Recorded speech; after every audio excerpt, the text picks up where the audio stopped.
Tervist, minu nimi on Kalev Kuljus ja ma töötan Eesti Töötukassa tööandjate teenuste osakonnas. Räägin teile siis tööruumide ja vahendite kohandamisest. Teenuse eesmärk on vähendada töökohaga seotud takistusi ja võimaldada tervisest tuleneva takistusega inimesel tööle asuda või tööl püsida. Teenuse raames muudetakse töö tegemiseks vajalik ehitis, ruum või töövahend inimesele ligipääsetavaks ja kasutatavaks. Ehk see tähendab seda, et inimese jaoks tehakse töökoht talle sobivaks. Teenuse raames saab Eesti Töötukassa hüvitada tööandjale vajalikud tööd 50–100% ulatuses ja see tähendab seda, et alati me ei pruugi siis töökoha kohandamist hüvitada 100% ulatuses ja selle protsendi määramisel võetakse arvesse siis mõistlikkust, maksumust ja ka kohandamise näiteks laiemat eesmärki. No täna võin öelda, et laias laastus oleme üldiselt hüvitanud 100% kohandamise maksumusest kõik tööd ära, aga on ka erisusi. Lühidalt räägiks ka teenuse osutamisest ja protsessist, mis täna on kehtiv, kuid nagu kõik teenused, ka see teenus on muutumas. See on üks abivahendiga võrreldes on siis üks erinevus see, et kohandamise puhul tuleb teha tööandjal avaldus. Minu jaoks on see avaldus üsna lihtne, aga teinekord tööandjate jaoks võib olla keeruline, aga lühidalt öeldes on kohandamise avalduses vaja märkida ära tööandja rekvisiidid, lühidalt kohandamise soov, mida on vaja kohandada, ja hea oleks, kui teaks ka eeldatav maksumust. Ja me enamasti tahame ikkagi, et oleks üks hinnapakkumine olemas, et tööandja ka kujutaks ette, mis see kohandamine võiks maksma minna. Kui avaldus on meie jaoks tehtud, Töötukassale esitatud, siis tuleks ka töökohta hinnata. Mis tähendab seda, et siis Eesti Töötukassa hindab seda kohandust ja võimalik, et kui tööandja ei teadnud kõiki töid või vajadusi, mis seal siis võis tekkida, see tähendab seda, et siis selle hindamise käigus võib ilmneda veel teisigi vajadusi, mis ei tähenda seda, et kui neid esialgu avalduses ei olnud, et neid kohandusi me ei hüvitaks. Kohandamise teenuse hüvitamise otsuse teeb komisjon ja siis seal me hindame ka seda protsendimäära, töid ja muid aspekte. Kui otsus on positiivne tööandja jaoks, siis me vormistame selle otsuse ja saadame siis tööandjale teadmiseks. Kui see kõik on läbitud, et see etapp on läbitud, siis peaks tööandja esitama meile vähemalt 2 võrreldavat hinnapakkumist kohandamisele. Ja siis me hüvitame need tööd siis soodsama pakkumise teel. Kui hinnapakkumised on ka meile esitatud, siis sõlmitakse tööandjaga leping, mille alusel siis me saame hüvitada kohanduse. Ja kui leping on sõlmitud, siis sisuliselt saab tööandja selle tööga tellida. Tööandjal tegelikult on õigus tellida ka töö kallimalt pakkujalt, aga lihtsalt siis meie hüvitame soodsama alusel ja ülejäänud osa siis tuleb siis nii-öelda maksta siis tööandjal endal. Ja kui tööd on tehtud, siis kõigepealt tasub tööandja ettevõttele selle kohandamise maksumuse ja meie siis pärast siis maksekorralduse ja arve alusel siis hüvitame tööandjale need tööd. Peale kohanduse on meil siis ka üsna sarnase eesmärgiga või ütleme sama eesmärgiga teenus, tööalane abivahend. Et mis see peamine erinevus on siis see, et kui abivahendi puhul me saame peamiselt rääkida ikka sellest, et see on midagi füüsilist, mida me saame anda, tagasi võtta ja võib-olla ka kellelegi teisel veel kasutada anda, siis kohandamine on enamasti ikkagi püsikindel lahendus, mida me enam nagu pärast ära lammutama ei hakka. Aga alati ei ole see nii lihtne ja tööandja ei tea ja me ise ka alati kohe ei pruugi teada ja siis koostöös tööandjaga ka selle läbi mõtleme. Et ühe näitena võiks siin tuua praegu tööalase või selles siis töölaua. Et klassikaliselt on ju töölaud, füüsiline siis ese, mida siis saab ühest kohast teise liigutada, aga ja nii võttes ta võiks olla nagu abivahend. Aga kui me kohandaksime olemasolevat lauda ehk töö tasapind jääb siis nii-öelda tööandja oma ja me vahetaksime ümber siis tööjalad või lauajalad siis me saame rääkida olemasoleva laua kohandamisest. Ja abivahendi puhul on ka siis see erisus, et abivahend on Töötukassa omand, et meie soetame selle, anname inimesele siis lepingu kasutada ja kui inimene töölt ära läheb, siis meie võtame siis me võtame selle endale tagasi ja kui abivahend on ütleme jätkuvalt veel kasutamiskõlbulik, siis saame selle kellelegi teisele kasutada anda. Protsess on ka mõnevõrra erinev, et abivahendi protsessi puhul ei ole vajalik avaldus. Et see on selles mõttes üsna lihtne. Meie poole võib pöörduda nii tööandja, kelle juures inimene töötab, kui ka inimene ise. Ja see pöördumise stiil või ei ole ka kokku lepitud või ei ole nagu kirja pandud, et ta võib helistada, inimene võib kirjutada ja siis meie juba toimetame ise edasi, et võtame jällegi vajaduse hindamiseks inimesega kontakti, kes seal taga on. Kui see vajadus on näiteks tulnud tööandja kaudu, siis on meil vaja loomulikult teada, kelle jaoks seda abivahendit on vaja, et selle inimesega siis kontakti võtta, seda vajadust hinnata ja siis juba edasi liikuda.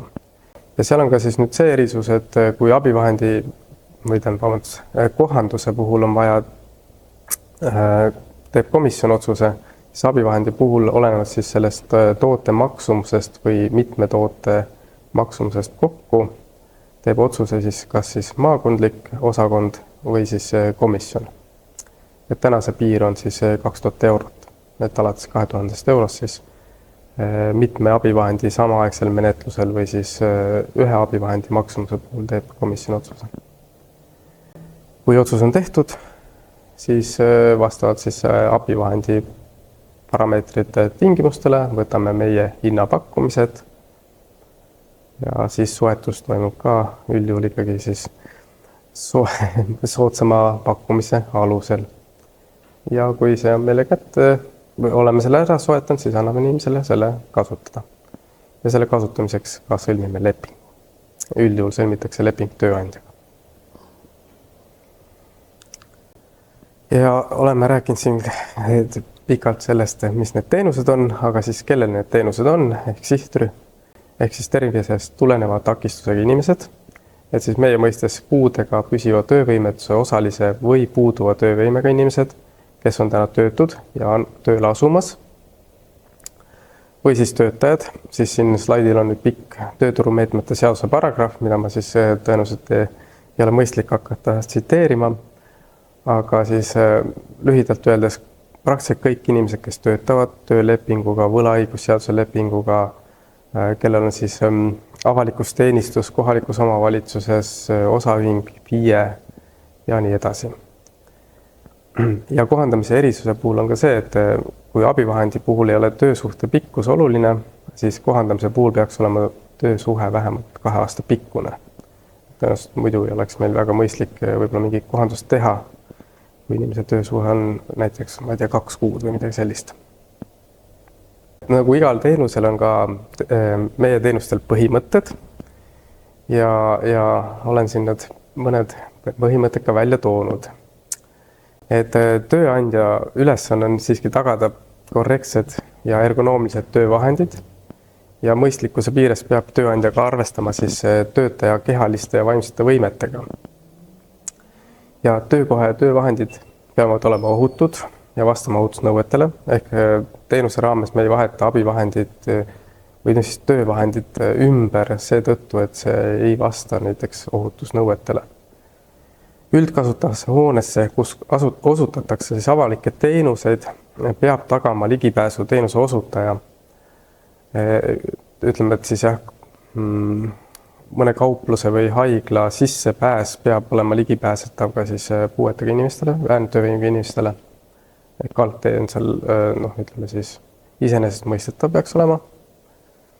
Ja isikliku eluruumi kohandusi igapäevatakistuste puhul me ka ei hüvita. Töökoht võib olla inimese kodukohas, kodukontor, eks seal on kindlasti, seal on erisused, kus siis Töötukassa saab ka hüvitada kohandusi või anda abivahendi kasutamiseks. Aga selles mõttes, et head näidet kohe ei oskagi tuua. No ütleme, et tualett, see on inimese isiklikus eluruumis tema igapäevaselt vajalik kohandus ja tualettruumi tõenäoliselt me Töötukassa teenuse raames ei hüvitaks. Aga näiteks, kui inimesel on, ma ei tea, 3-toaline korter, üks tuba on tehtud kodukontoriks, seal on lävepakk, mida oleks vaja eest ära võtta, et ta saaks ruumidesse, siis tõenäoliselt see võiks tulla kaalumisele. Või ütleme ka hästi klassikaline on ka töölaud, näiteks ratastoolid on erineva kõrgusega ja siis võib-olla ütleme klassikaline töölaua kõrgus ei sobi, et siis sellele laua kohandus inimesele sobivaks või abivahendina laua võimaldamine siis. Et see võiks olla nagu meie teema. Ja Töötukassa võimaldab siis abivahendi tööülesannet täitmiseks, ehk siis kui inimene vajab abivahendit isiklikuks otstarbeks, et siis see on Sotsiaalkindlustusameti teema. Ma täiendan, ma lisan siis ka seda, et kui Sotsiaalkindlustusametil on abivahend niisugune väga piiritletud mõiste ja ära märgitud, mis nende abivahendid on, siis meie puhul, Töötukassa puhul ei saa siis rääkida ainult klassikalistest abivahenditest ja abivahendid võivad olla põhimõtteliselt ükskõik mis asjad. Et ma siin hiljem nüüd näitan ka slaidide puhul mõned näited. Et kohanduste puhul siis peamiselt, millega me täna oleme kokku puutunud, on seotud siis füüsilise takistusega, et siin ratastooli kasutate kohandused, et lävepaku künnised, kohandamine seal kaldtee, siis ukseautomaatika, kassa taga näiteks ratastoolis kassatöötajal oli kõrgus ebasobiv, siis sai niisugune platvorm tõstuk kassa taha pandud või kohandatud. Turnikee, et varem oli tööandja juures siis pöördturnikee, kus siis ka ratastooliga läbi ei pääse, et siis sai siis muudetud või kohandatud siis turnikee uuste stiilis avatavaks. Täpselt terminit ei teagi, kuidas seda nimetada. Siis on platvormtõstukid, aga on ka väga lihtsaid kohandusi, näiteks üks tööandja küll soovis siin sellele ühele trepile nüüd seal platvormtõstukit, aga klient, kellel olid jalad amputeeritud ja ta käis proteesidega, soovitas kõigest seinale käsipuud ja oli väga rahul, et niisuguse lihtsa kohanduse sai.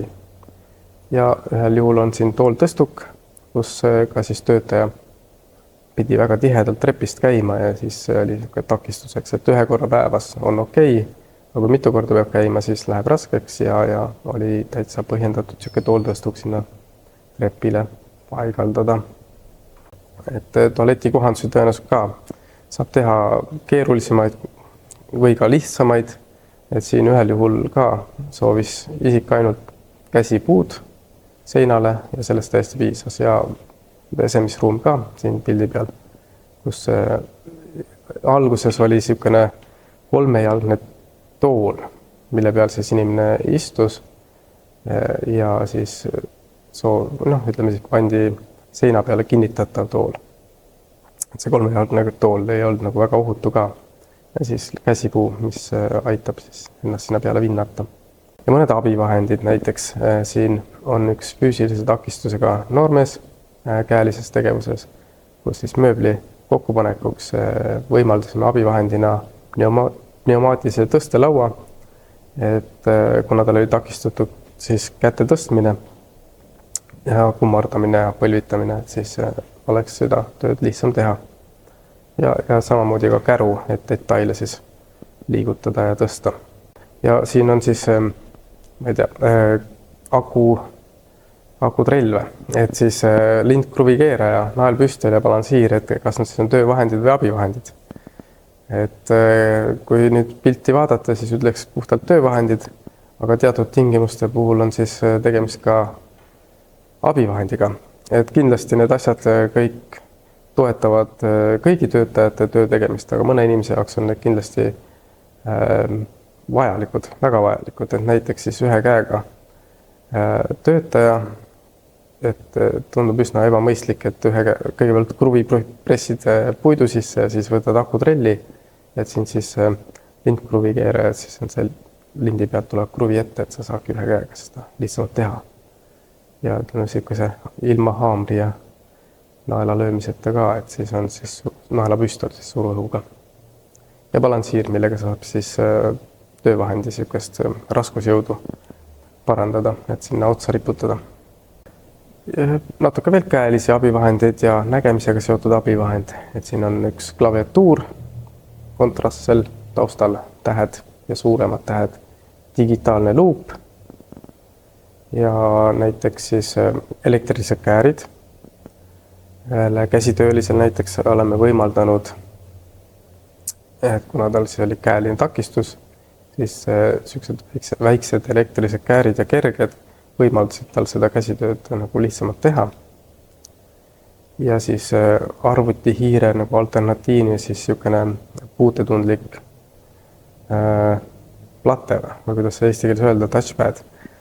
Et see oli kaelatraumaga klient, kelle käeline tegevus oli takistatud ja siis ta kasutas seda touchpadi siis oma sõrmenukkidega, siis nii-öelda hiireklõps oli peale koputades. Et seda sülearvuti alternatiiv nii-öelda, et sülearvuti touchpad on väiksem ja see on vähe suurem ja võib-olla mugav. Ja sellega ma ka lõpetan. Tänan lühike ülevaade meie teenustest.